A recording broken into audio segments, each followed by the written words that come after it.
He says he threatened to quit unless his boss could prove he had the money. And that's when he says Hutchens gave him this, an international certificate of deposit for $500 million from Wells Fargo Bank. It looked authentic, and there was no way I could verify it, so I took it at face value. Lapidus bought it, but W5 contacted Wells Fargo, and it turns out the certificate is fake. Wells Fargo doesn't even have this kind of certificate. Would it shock you to learn that that Wells Fargo document is not real? He was very thorough in what he did, and it did surprise me that he would actually leave himself exposed this way to a charge of fraud. We wanted to ask Hutchens about the fake document and a slew of other questions, but he declined our interview. Instead, his lawyer sent us this email. He denies any allegations of wrongdoing. Mr. Alexander expresses his concern that the individuals interviewed are or have been in civil proceedings with him and may have their own motivations in expressing their views.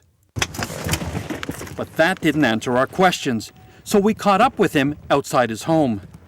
Mr. Hutchens, my name is Victor Malrick. I'm with W5. Can we talk to you about your loans?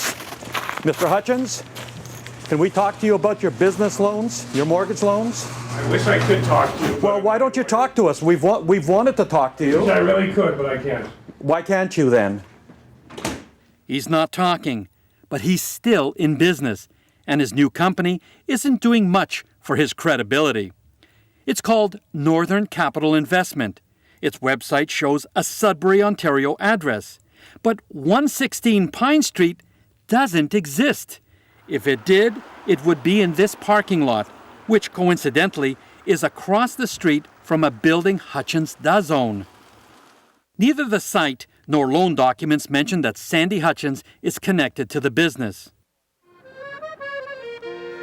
So Brent Hillier is making sure people know it's another Hutchens company, while he continues his crusade to warn the world about the man with all those names. A lot of people would say, you know what, give up. I've prided myself in my life never to give up on anything. And this is a good cause. If more people stood up, then maybe we'd live in a better place. Now, that Florida developer who gave Hutchens almost $2 million in upfront fees has recently teamed up with Brent Hillier in a lawsuit against Sandy Hutchens. They join a growing list who are taking Hutchens to court to try to recoup their money.